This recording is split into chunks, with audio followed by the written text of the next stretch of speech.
बर्फीली हवाएं पहाड़ों से टकराकर ऐसी आवाज पैदा कर रही थीं, मानो हजारों ड्रैगन एक साथ दहाड़ रहे हों। आकाश पूरी तरह सफेद बादलों से ढका था और हर ओर बर्फ ही बर्फ दिखाई दे रही थी। ठंडी हवा इतनी तेज थी कि सांस लेना भी मुश्किल हो रहा था। भूली हुई ड्रैगन नगरी से पहला दिव्य ड्रैगन रत्न प्राप्त करने के बाद आरव, मीरा, कबीर और कालद्रक अब अपनी अगली यात्रा पर निकल चुके थे। उनके सामने था एक ऐसा स्थान जहां आज तक कोई साधारण इंसान जीवित लौटकर नहीं आया था। बर्फीली ड्रैगन चोटी। प्राचीन नक्शे के अनुसार यही दूसरा दिव्य ड्रैगन रत्न छिपा था, लेकिन उसकी रक्षा करता था एक ऐसा हिम ड्रैगन जिसने सदियों पहले मनुष्यों से विश्वास खो दिया था। 3 दिनों की कठिन यात्रा के बाद वे बर्फीले पर्वतों के बीच पहुंच गए। जैसे जैसे वे ऊंचाई पर चढ़ते गए, मौसम और भी खतरनाक होता गया। अचानक सामने एक विशाल बर्फीला तूफान उठ खड़ा हुआ। कुछ ही क्षणों में चारों एक दूसरे से अलग हो गए। मीरा, कबीर, आरव जोर से चिल्लाया, लेकिन उसकी आवाज तूफान में खो गई। उसी समय बर्फ के बीच एक नीली रोशनी चमकी। एक रहस्यमयी वृद्ध सामने प्रकट हुआ। उसकी सफेद दाढ़ी कमर तक थी और हाथ में बर्फ से बना दंड था। वह बोला, यदि हिम ड्रैगन तक पहुंचना है तो पहले स्वयं को पहचानो। आरव कुछ समझ पाता उससे पहले वृद्ध गायब हो गया। तूफान शांत हुआ तो आरव ने देखा कि वह अकेला था। उसके सामने बर्फ का एक विशाल मंदिर खड़ा था। मंदिर का द्वार अपने आप खुल गया। भीतर प्रवेश करते ही पूरा कक्ष नीली रोशनी से जगमगा उठा। दीवारों पर हजारों साल पुराने चित्र बने थे। उनमें ड्रैगन सम्राट और हिम ड्रैगन एक साथ दिखाई दे रहे थे। कालद्रक की आवाज अचानक उसके मन में गूंजी, सावधान रहना, यह मंदिर केवल शरीर की नहीं, आत्मा की भी परीक्षा लेता है। मंदिर के बीचों बीच एक क्रिस्टल रखा था। जैसे ही आरव उसके पास पहुंचा, पूरा कक्ष बदल गया। अब वह अपने बचपन के गांव में खड़ा था। उसकी मां मुस्कुरा रही थी। उसके पिता उसके कंधे पर हाथ रखे खड़े थे। उसकी आंखों में आंसू आ गए। मां ने कहा, बेटा, अब सब छोड़ दो, हमारे साथ यहीं रह जाओ।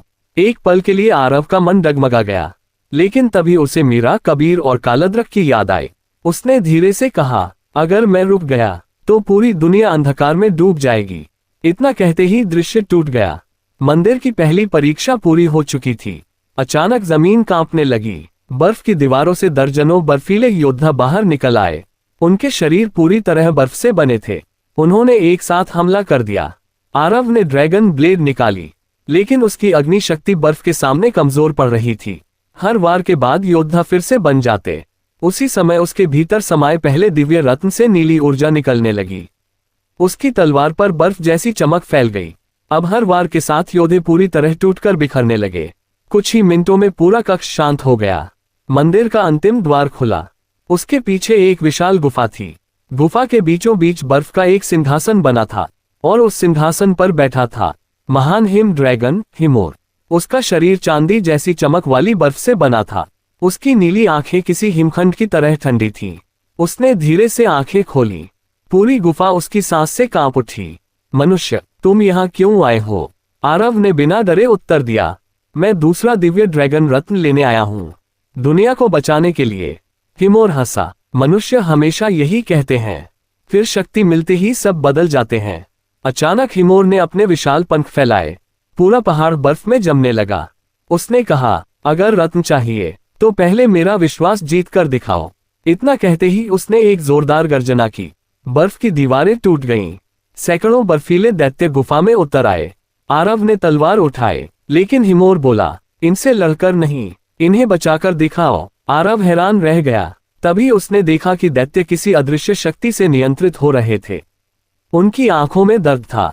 वे दुश्मन नहीं, कैदी थे। आरव ने तलवार नीचे रख दी। उसने अपनी दोनों ड्रैगन शक्तियों को मिलाकर एक सुनहरी नीली रोशनी पैदा की। वह ऊर्जा दैत्यों को छूते ही उनके शरीर से काली शक्ति निकलने लगी। कुछ ही देर में सभी दैत्य सामान्य मनुष्य बन गए।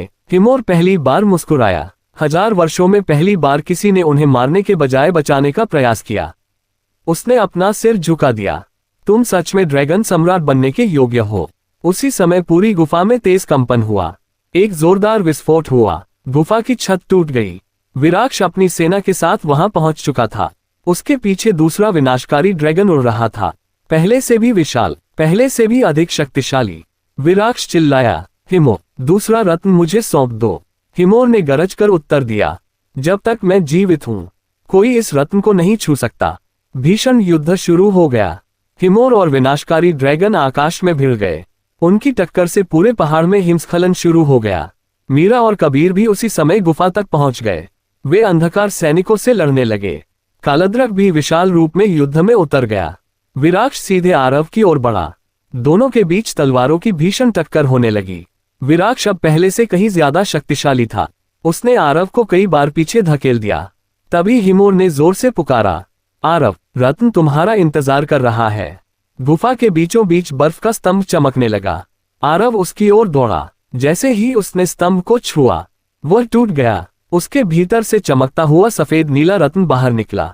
रत्न उसके शरीर में समा गया। अचानक उसके चारों ओर बर्फ और प्रकाश का चक्र बनने लगा। उसकी तलवार पर बर्फ की दिव्य धार उभर आई। अब उसके हर वार में हिम ड्रैगन की शक्ति शामिल थी। आरव ने पूरी ताकत से वार किया। सुनहरी और नीली ऊर्जा मिलकर एक विशाल हिम ड्रैगन का रूप ले चुकी थी। उसने विराक्ष को कई मीटर दूर फेंक दिया। दूसरा विनाशकारी ड्रैगन भी घायल होकर पीछे हट गया। विराक्ष गुस्से से चीखा, ये खत्म नहीं हुआ आरव। वह धुएं में गायब हो गया। उसकी सेना भी पीछे हट गई। युद्ध समाप्त हो गया। हिमोर धीरे धीरे आरव के सामने आया। उसने अपनी गर्दन झुकाई। आज से तुम केवल मेरे राजा नहीं, मेरे मित्र भी हो। उसने अपने शरीर से एक चमकदार हिमशल्क निकालकर आरव को दिया। जब भी तुम्हें मेरी आवश्यकता होगी, ये शल्क मुझे बुला लेगा। आरव ने सम्मान से उसे स्वीकार किया। उसी समय मंदिर के पीछे की बर्फ पिघलने लगी। उसके नीचे एक प्राचीन द्वार दिखाई दिया। द्वार खुलते ही एक नया नक्शा बाहर आया। उस पर अगला स्थान चमक रहा था, अग्नि ड्रैगन ज्वालामुखी। नीचे लिखा था, तारांकन तारांकन, तीसरा दिव्य ड्रैगन रत्न वहां छिपा है, लेकिन उसकी रक्षा करने वाला अग्नि ड्रैगन अपने ही क्रोध का कैदी बन चुका है। तारांकन तारांकन, कालद्रक ने गंभीर स्वर में कहा, अगर अग्नि ड्रैगन अंधकार के प्रभाव में आ गया तो पूरी दुनिया जल सकती है। आरव ने नक्शा कसकर पकड़ लिया। अब उनके पास 2 दिव्य रत्न थे, लेकिन अंधकार सम्राट के साथ विनाशकारी ड्रैगन भी लगातार शक्तिशाली होते जा रहे थे। दूर क्षितिज पर एक विशाल ज्वालामुखी से लाल लपटें उठने लगी। आकाश लाल हो गया। आरव समझ गया, अगली यात्रा अब तक की सबसे खतरनाक होने वाली है। आसमान पूरी तरह लाल हो चुका था। दूर दूर तक फैले बादलों के बीच बिजली नहीं बल्कि आग की लपटें चमक रही थीं। धरती बार बार कांप रही थी और हर कुछ मिनटों में ज्वालामुखी से उठती गर्जना पूरे वातावरण को हिला देती थी। आरव ने अपने हाथ में प्राचीन नक्शा कसकर पकड़ रखा था। उसके पास अब 2 दिव्य ड्रैगन रत्न थे, पहला जल तत्व का और दूसरा हिम तत्व का। लेकिन आगे का रास्ता सबसे कठिन था। तीसरा दिव्य रत्न उस स्थान पर छिपा था जहां सदियों से कोई जीवित नहीं लौटा था। अग्नि ड्रैगन ज्वालामुखी। कालद्रक ने गंभीर स्वर में कहा, सावधान रहना आरव। अग्नि ड्रैगन कभी ड्रैगन सम्राट का सबसे शक्तिशाली साथी था, लेकिन अंधकार सम्राट के श्राप ने उसके क्रोध को इतना बढ़ा दिया कि उसने अपने ही राज्य को जला दिया। अगर उसे मुक्त नहीं किया गया तो तीसरा दिव्य रत्न कभी नहीं मिलेगा। मीरा ने आकाश की ओर देखा। हमें जल्दी करनी होगी, विराक्ष भी यहीं आ रहा होगा। चारों ने अपनी यात्रा शुरू की। 3 दिनों तक पथरीले पहाड़ों को पार करने के बाद वे एक विशाल घाटी में पहुंचे। यहाँ की जमीन पिघले हुए लावे से बनी थी। हर कदम पर आग की छोटी छोटी धाराएं बह रही थीं। अचानक हवा में राख का तूफान उठ गया। उस राख से एक विशाल अग्नि मानव प्रकट हुआ। उसका पूरा शरीर जलती हुई लपटों से बना था। वह गर्जा, जो अग्नि की परीक्षा पार नहीं करेगा वह इस घाटी से आगे नहीं जा सकेगा। आरव आगे बढ़ा। मैं युद्ध नहीं चाहता, मैं केवल दुनिया को बचाने आया हूं। अग्नि मानव हंसा। दुनिया को बचाने वाले पहले खुद अग्नि का दर्द सहते हैं। इतना कहते ही उसने अपनी तलवार जमीन पर मारी। चारों ओर आग की दीवारें उठ गईं। आरव को जलते हुए पत्थरों के बीच से गुजरना था। हर कदम पर उसके पैरों में असहनीय जलन हो रही थी। गर्मी इतनी थी कि सांस लेना भी कठिन हो गया। मीरा और कबीर बाहर से उसे पुकार रहे थे, लेकिन वह उनकी आवाज नहीं सुन पा रहा था। उसे लगा कि अब वह आगे नहीं बढ़ पाएगा। तभी उसे अपनी माँ की कही एक बात याद आई, सच्चा योद्धा दर्द से भागता नहीं, उसे अपनी ताकत बना लेता है। आरव ने आंखें बंद की और अपने भीतर के हिम रत्न की शक्ति को महसूस किया। उसके शरीर के चारों ओर हल्की नीली आभा फैल गई। अग्नि अब भी जल रही थी, लेकिन उसका असर कम होने लगा। कुछ ही क्षणों में वह पहली परीक्षा पार कर गया। आगे एक विशाल मैदान था।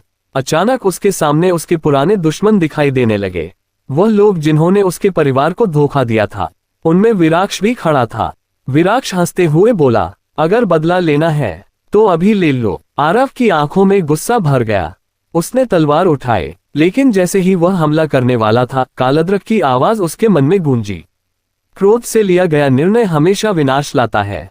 आरव ने तलवार नीचे कर दी। मैं न्याय चाहता हूं, बदला नहीं। इतना कहते ही पूरा मैदान गायब हो गया। आवाज आए, दूसरी परीक्षा पूर्ण। अब उनके सामने एक विशाल मंदिर था जो पूरी तरह काले पत्थरों से बना था। मंदिर के बीचों बीच एक विशाल अग्नि स्तंभ जल रहा था। उसके ऊपर हवा में एक चमकता हुआ लाल रत्न तैर रहा था। लेकिन जैसे ही आरव आगे बढ़ा, पूरी धरती हिल गई। ज्वालामुखी फट पड़ा। लावे के बीच से एक विशाल लाल ड्रैगन बाहर निकला। उसकी लंबाई सैकड़ों मीटर थी। उसकी आंखों में केवल क्रोध था। वह गर्जा, मैं हूं अग्नि ड्रैगन अग्निराज। जिसने भी इस रत्न को छूने की कोशिश की, वह जीवित नहीं बचा। आरव ने तलवार निकालने के बजाय उसे जमीन पर रख दिया। मैं तुमसे लड़ने नहीं आया हूं। अग्निराज ने गुस्से में आग का विशाल गोला छोड़ा। आरव ने बचने की कोशिश भी नहीं की। हिम रत्न और जल रत्न की संयुक्त शक्ति ने उसके चारों ओर एक सुरक्षा कवच बना दिया।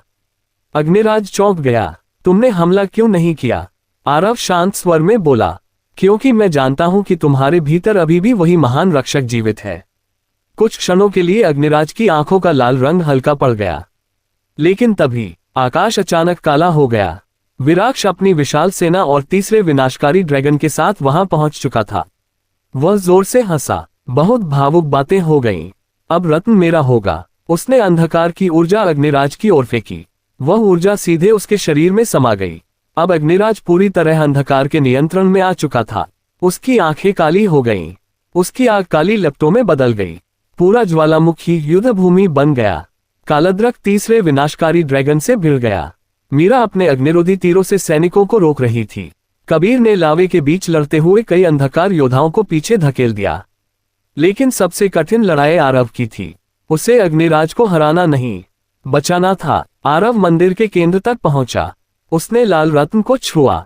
जैसे ही उसकी उंगलियां रत्न से टकराईं, पूरा मंदिर सुनहरी और लाल रोशनी से भर गया। तीसरा दिव्य रत्न उसके शरीर में समा गया। अब उसके भीतर जल, हिम और अग्नि तीनों शक्तियां एक साथ प्रवाहित होने लगीं। उसकी तलवार लाल अग्नि से चमक उठी, लेकिन वह आग विनाश की नहीं, जीवन की थी। अग्निराज पूरी ताकत से आरव पर झपटा। आरव ने अपनी नई शक्ति का उपयोग किया। उसने तलवार से हमला नहीं किया। उसने तलवार को अग्निराज के हृदय पर रखा। तीनों दिव्य रत्नों की ऊर्जा एक साथ उसके शरीर में प्रवाहित होने लगी। कुछ क्षणों बाद अग्निराज की आंखों से काली ऊर्जा बाहर निकलने लगी। वह जोर से दहाड़ा। पूरा ज्वालामुखी कांप उठा। फिर अचानक उसकी आंखें सुनहरी हो गईं। अंधकार का श्राप टूट चुका था। अग्निराज के मुक्त होते ही विराक्ष क्रोध से पागल हो गया। उसने अपनी तलवार आकाश की ओर उठाए। तीसरा विनाशकारी ड्रैगन जोर से दहाड़ा।